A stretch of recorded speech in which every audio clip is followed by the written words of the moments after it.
ताजदारे हरम के करम से आ गया जिंदगी का करीना, मेरे दिल में है याद-ए मोहम्मद। तेरा तो क्या गम इसमें रहते हैं शाहे दो आलम।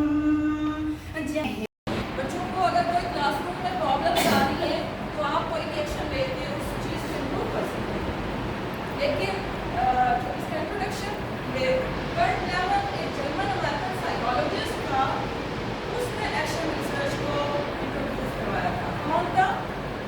एक दफ़ा बोलेंगे कौन था? एमएड के सिलेबस में इंक्लूडेड है, क्योंकि जब हम एमएड करते हैं तो हम जस्ट उसको पास करने के लिए करते हैं, इतना हम ध्यान नहीं देते। एक्शन रिसर्च होता है and no action without research, कि कोई भी रिसर्च एक्शन के बगैर नहीं हो सकती और कोई भी एक्शन विदाउट रिसर्च नहीं हो सकता। इसका मतलब क्या है? क्या समझे आप इसको? कि क्लासरूम के अगर प्रॉब्लम है कि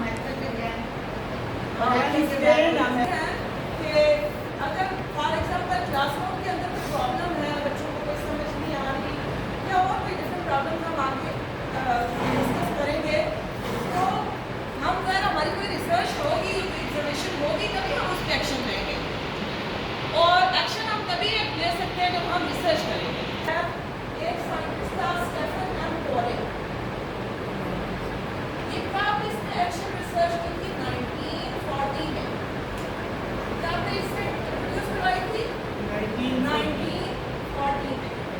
और इसके बाद एक साइंटिस्ट था स्टेफन पिनिस था, जिसने पहली मर्तबा एक्शन रिसर्च को एजुकेशन के अंदर यूज किया था। अच्छा, अब हम एक्शन रिसर्च का इंट्रोडक्शन करते हैं। Action research is a research used by teachers, supervisors and administrators to improve the quality of their decisions। Action research एक साइक्लिक प्रोसेस है जो कि टीचिंग और लर्निंग को क्या करता है? इम्प्रूव करता है। और इसके 4 स्टेजेस हैं। इसके 4 स्टेजेस हैं, जैसे कि साइक्लिक प्रोसेस में आप देख सकते हो planning, acting, observing and reflecting. इसको आप याद कर सकते जी, planning, acting, observing and reflecting. Class में या स्कूल में कोई भी प्रॉब्लम आए तो जब तक आप उसको डिस्कस नहीं करोगे, आपको उनकी सारी बातें समझ नहीं आएगी कि ये प्रॉब्लम क्यों है, कैसे है। फॉर एग्जाम्पल, एक बच्चा बहुत ज़्यादा एब्सेंट होता है, तो जब तक आप उस बच्चे से, उसकी मदर से, उसके पेरेंट्स से डिस्कस नहीं करोगे तो आपको नहीं पता चलेगा कि उसका असल वजह क्या है इस प्रॉब्लम की। अगर आप इंडिविजुअल किसी स्टूडेंट को डिस्कस करोगे तो जाहिर सी बात आप इंडिविजुअली उसके साथ डिस्कशन करोगे, और अगर आप एज अ होल क्लास में कोई प्रॉब्लम है, for example as a whole class की ये प्रॉब्लम हो सकता है कि बच्चों को समझ नहीं आ रही टीचर को, तो जाहिर सी बात है आप बच्चों के साथ डिस्कस करोगे। तो 4 ऑब्जर्वेशन है।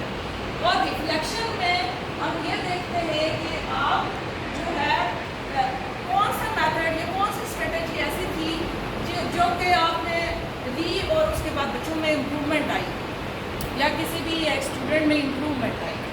तो रिफ्लेक्शन में ये जब आप रिफ्लेक्शन देंगे कि ये वाला मेथड सबसे बेस्ट था जिसकी वजह से बच्चे इम्प्रूव हुए, तो फिर आप जो साइकिल रिपीट करेंगे वापस नेक्स्ट स्टेप के लिए, फिर आप उसी मेथड को फॉलो करेंगे।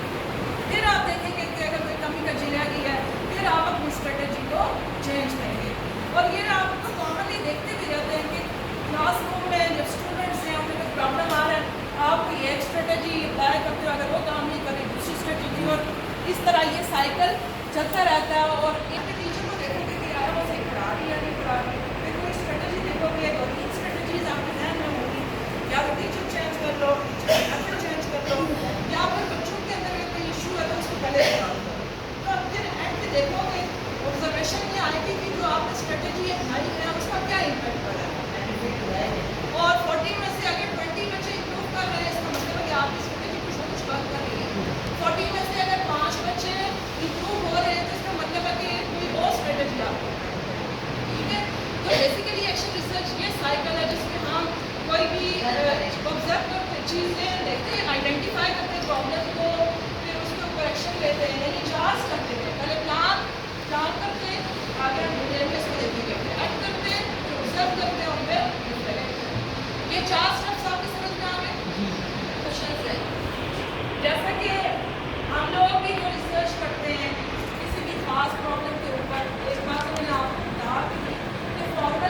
collaborative action research.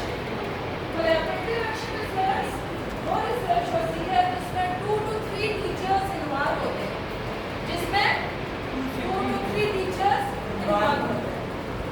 इसमें मैं आपको मिसाल दूंगी कि सेक्शन में पूछूं स्कूल में कोई डिसिप्लिन का मसला है आ रहा है, तो सारे के सारे टीचर्स स्टाफ मीटिंग होगी और फिर कहेंगे कि आया क्यों ये डिस्प्ले स्ट्रेटेजी बनाया है स्कूल।